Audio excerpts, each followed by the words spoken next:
Thank you for watching, liking, commenting, sharing, and subscribing right now. And because of doing things on YouTube, there are more people like you that I'm connecting with. Oh, it's raining again. Glad we're inside. Thank you so much. The man responsible for keeping us inside, and Al made the connection. Very happy. It's probably best to keep your home life separated from your personal life because you're potentially exposing yourself. I just don't have a problem with it. Because I think that brings a certain dynamic or a charm that only I can bring. Because there are a lot of people out there who do similar videos, right? They do review videos, they do tech stuff, ton. Right, that's fine. So what separates you from everybody else? Well, in my head, what separates you from everybody else is you're you. So the more I know you, the more I'm going to appreciate what you're doing, and I'm going to have context to what you're doing. And so by adding in a layer of, I'm doing TLDR and you hear Wicket barking. Well, he's not, you may think, is that a sound effect? No, it's really Wicket barking. But you know Wicket, and you know that he eats his own poop, and it's crazy. It really happens. I'm blinded dog. What's that? I'm blinded dog. Yes. In Pixie, and you know their personality. Well, you may not be able to tell them apart yet, but give it time. Even I screw it up sometimes. So by adding that personal dimension to it, I feel that gives me of value, even if I'm talking about an iPhone or the latest camera or whatever. People will have the opportunity to have that context, which should bring greater perspective to the things that I'm sharing, whether it has to do with technology specifically or not. So I find it as much of a value to do this. Am I really that boring? I'm so sorry. I have to go. Oh, okay. I'm sorry. Name? Nice to meet you, Gavin. Gavin? Yeah. Nice to meet you. Mario. Mario? Thank you. Nice to meet you. Thank you for coming. Really appreciate it. Keep up the good work. Keep up the watching. I never know what to say with that. It's kind of like you say thank you to someone, and they say, or no, what is it like? Have a safe flight. You too. Like wait, they're not flying. It's just that awkward. You never really know what to say. Yeah, so that's my value, and I think that's the biggest thing that you could do is show more of your personality, because the more of your personality you show, the more, some people may not like that, fine, they don't like it, but I think you have a deeper connection with people when you're able to be more human than just a talking head that just only knows this. At least I like to believe that. That's my perspective on the personal business, and it sucks sometimes, it really does, because there are times that I don't want to be, I just want to take a day off, but I can't. Chris, in terms of with webcams, because when I interview bands, for example, on the radio, and I always say about webcams or Skype, a lot of people are scared of being put in front of a webcam. Yeah. Do you get a lot of people asking a voice about that? Because like you, I have no problem looking in front of the camera, but a lot of people do. Yeah. A lot of the time you have to give a lot of voice to people about that? Well, in terms of advice for being comfortable in front of the camera, it's difficult because I think we're our own worst enemy in every single way, right? We hold ourselves back. Every one of us holds ourselves back, and I know that some people are intent to blame other people, and in some cases they may be holding you back. That's an absolute. But in so many ways we psych ourselves out. When I was invited to do the skydiving with the Golden Knights, I didn't want to do it. John and Callie had asked me, "Do you want to do it, skydiving?" I'm like, "No, no, that will not be happening." It's like, come on, it's the Golden Knights in the Army, and they know what they're doing. I'm like, and I thought about it for a second. I'm like, if I'm going to do it, and I would never, ever in my entire life wanted to skydive, never would have imagined it, and I psyched myself out. And when I did that experience, I was nervous, but I got on the plane and strangely enough, it was an eerie kind of calm. Like I gave myself over to the experience, and which was just nerve-wracking. I'll just never forget it. Oh God, I would probably do it again with that team. I don't know if I would necessarily go on vacation and do skydiving, but I've done it once. I can say I've done it once. Once is enough.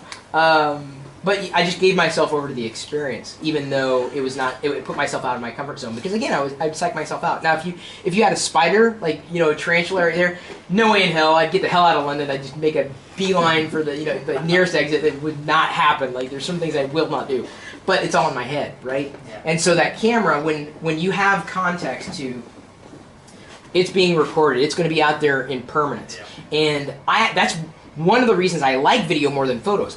I don't mind still photos, but inevitably that's why I'll do like a mugging, wear your face, because I'm putting myself out there because inevitably I'll study the photo and go, oh man, I had spinach in my teeth or something. My hair was, it's always messed up. But I mean, something, but I'll stare at the photo, but the video is more dynamic because you're paying attention to, my non-verbal communication as well as my verbal communication. There's a lot more going on. So I find video freeing for a lot of the reasons why some people are afraid of it. They don't want that permanence. They don't know who's going to see it, and they're afraid of that. So to help them over that hurdle, of course, if they're uncomfortable, they're uncomfortable. But I always, explain that the camera is another person. It's just another person, and the lens is another person. And then when you treat the camera like that, it's easier. And that's my #1 trick. Don't psych yourself out. That's how I've fainted before when they've drawn blood because I psyched myself out. Really stupid. It's always been my fault that I fainted, and that's never been vlogged though. Because I do not like blood, so no blood, please, in the room. If you're gonna bleed, do it elsewhere.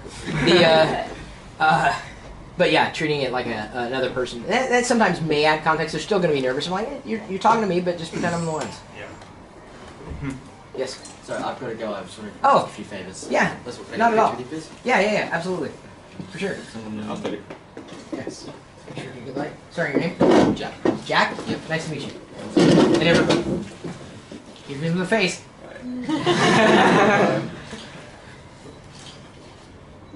Sorry if I have the same face in everybody's photo either. They're going to think it's like a Chris Pirillo cardboard cutout that you brought to London. Oh, Chris Pirillo came to London! Oh, yeah, right. I'm friends with David Bamford. Oh, fantastic. And he said he wanted to have could you get a video of him saying hi to me? Sure.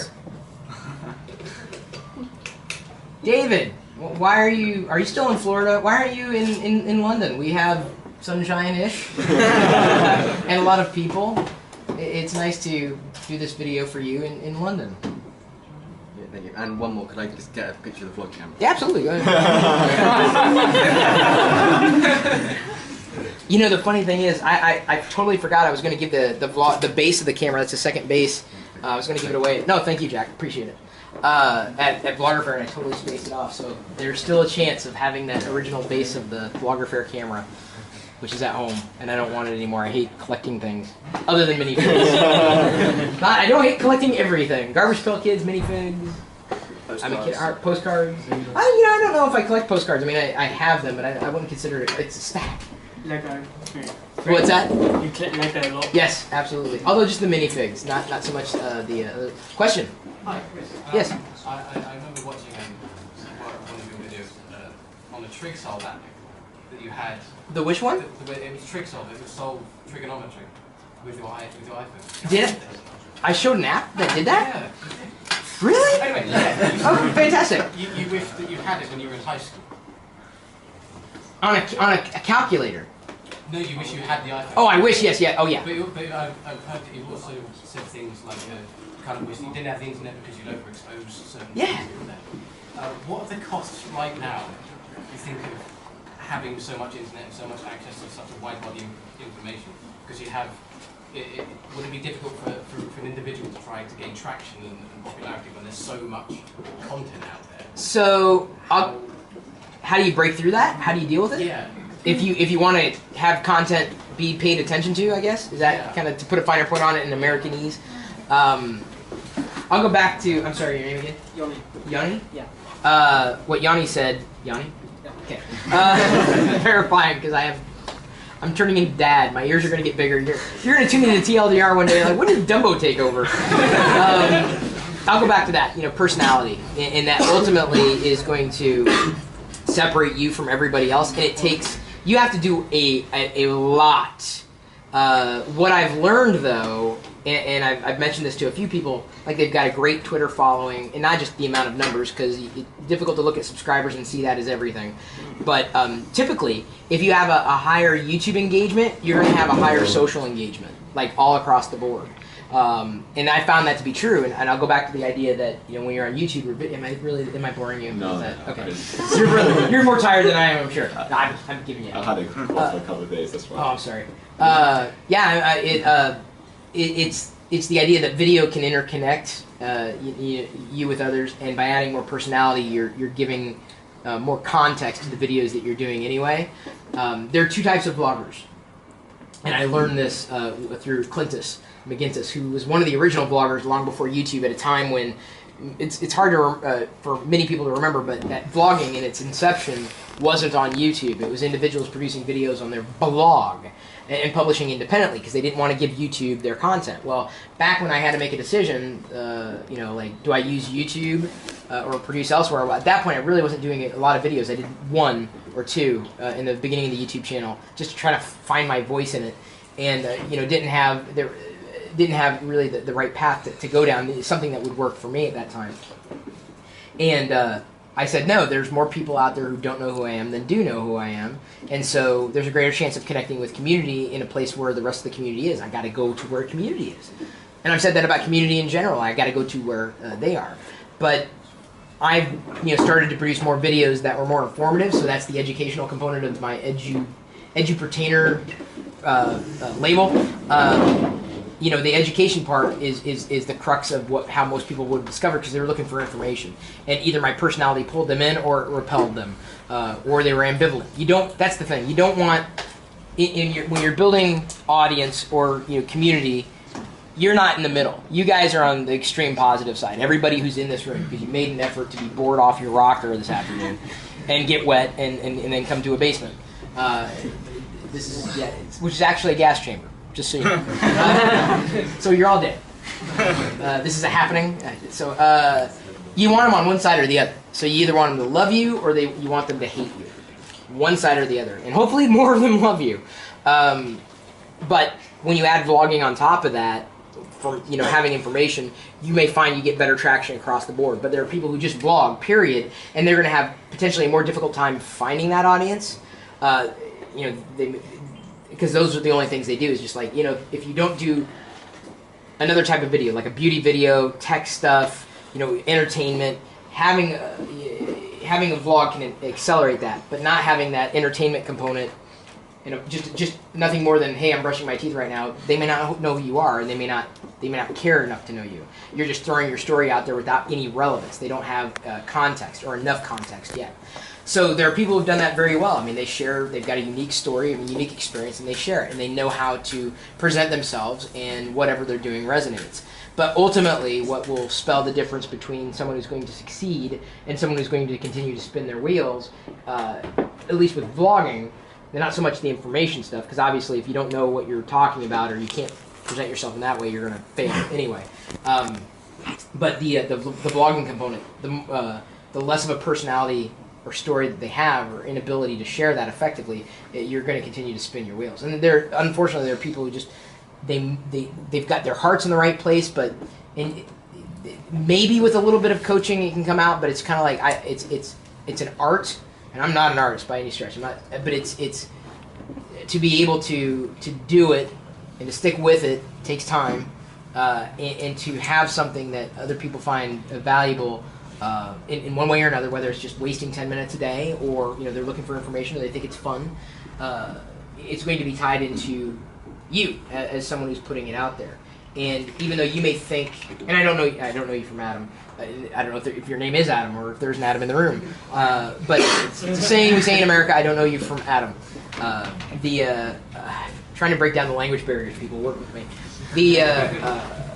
That just putting that information out there may not be enough. That your personality isn't.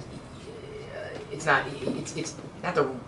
I hesitate to say this. It's not the wrong personality, but it may not translate well in video, and especially if there's no relevance to what you're putting out there. So it's something to consider. I mean, everybody's got a different approach to it, and everybody absolutely should have a different approach to it. But I'll always go back to be genuine, be yourself, put your personality into it, decide what your boundaries are. I obviously have very few boundaries. Little boundaries. I have few boundaries. I've decided to go that way. But you have to decide that for yourself, like where you're going to draw the line, where you're going to stop, in terms of how much you let someone in. And for some people, it's not showing them their house. For me, it is. It doesn't bother me a bit. But it just takes time. And with so many other people producing this stuff, again, your biggest value, unless you've got something really unique, you got a unique job, you got something unique, you've created something that's unique, your personality, you are ultimately different from everybody else. And that I just go back to that, especially with video. That is going to be one of the biggest assets that you have, which has frustrated me over the years because I didn't want that to be my biggest asset. I'm not saying I have a big ass. I'm just saying like my asset. I was mugging.